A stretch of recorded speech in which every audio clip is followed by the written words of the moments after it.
पंडित राजकुमार शुक्ल की कहानी के साथ हम फिर से हाजिर हैं और लिए चलते हैं पंडित राजकुमार शुक्ल के जीवन के बारे में।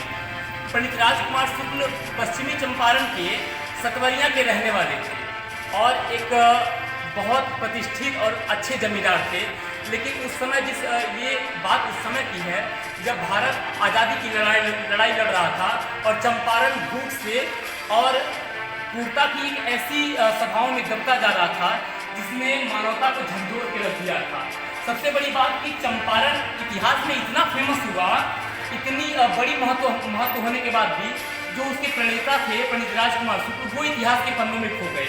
इतिहास के पन्नों में इसलिए भी खो गए कि जो इतिहासकार थे उन्हें पंडित राजकुमार शुक्ल इतने बड़े नेता या इतने बड़े महान क्रांतिकारी नहीं लगे, क्योंकि चाटुकारिता तब भी थी और चाटुकारिता आज भी है। पत्रकारिता का वो जो स्वरूप था उसने कहीं न कहीं पंडित राजकुमार शुक्ल के जीवन को दबा के रख दिया और आज पंडित राजकुमार शुक्ल चंपारण में सिमट के रह गए। तो आइए शुरुआत करते हैं पंडित राजकुमार शुक्ल के जीवन के बारे में।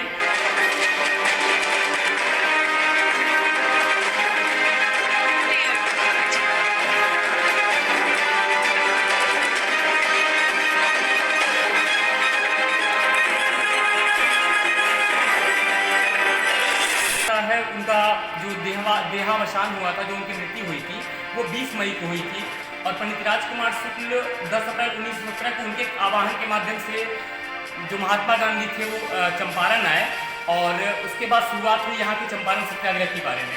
तो आपको बहुत सारी चीज़ें बतानी थी, लेकिन फिलहाल आप देख सकते हैं इस समय हम चंपारण में हैं और ये वो भौगोलिक दृश्य है जो याद दिलाता है हमें इतिहास की और चंपारण की। तो बहुत विशेष व्यक्तित्व है महात्मा गांधी का, चंपारण सत्याग्रह का और खास करके पंडित राजकुमार शुक्ल का।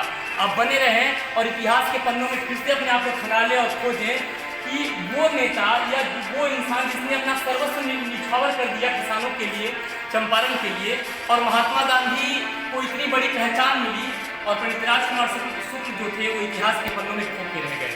बने रहें हेमंत भट्ट के साथ और देखते रहे ग्राउंड रिपोर्ट। बहुत बहुत धन्यवाद आप सभी का। नमस्कार। आज वर्तमान का चंपारण शुक्ल की कहानी को खुद में समेटे हुए है। ये यात्रा शुक्ल के जीवन की कि क्या कुछ था शुक्ल का जीवन जिसने महात्मा गांधी को चरितार्थ करके खुद को इतिहास के पन्नों में समेट सा लिया। चंपारण में अंग्रेज़ों की बढ़ रही क्रूरता ने शुक्ल को एक ऐसी प्रेरणा दी जिसने आज़ादी की इस शंखनाद का चंपारण से शुरुआत किया। अंग्रेजी दमन का सर्वनाश करने वाले और निलहे किसानों को मुक्ति दिलवाने वाले चंपारण के महानायक पंडित राजकुमार शुक्ल का 20 मई यानी आज ही के दिन निधन हुआ था और प्रकृति में वो विलीन हुए थे।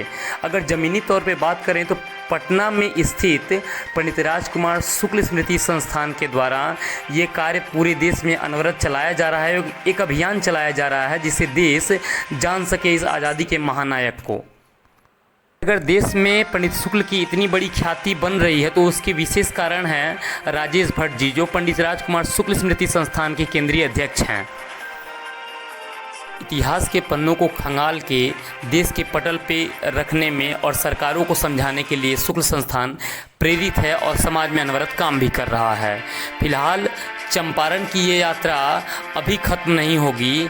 ये भविष्य का चंपारण है जो शुक्ल की कहानी को दोहराता रहेगा और अगर समय मिले तो खुद भी एक बार इतिहास में जाने का प्रयास करें, एक बार समझने का प्रयास करें कि जिसने हमें आज का अस्तित्व दिया उसका वर्तमान कैसा था। समय मिले तो इतिहास में जाएं और चंपारण सत्याग्रह को जाने पंडित राजकुमार शुक्ल को और किस प्रकार से निलहे किसानों को मुक्ति दिलवाने के लिए अंग्रेजी प्रशासन का या देश में हो रहे दमन का नाश करने के लिए, और सबसे बड़ी बात कि अभिव्यक्ति की आज़ादी क्या है, ये पंडित राजकुमार शुक्ल ने उस समय में समझाया जिस समय में जातिवाद या सांप्रदायवाद या जो देश की मोनोपोली थी, जो भौगोलिक दशा थी, वो एक अलग स्टेज की थी, अंग्रेजी शासन था।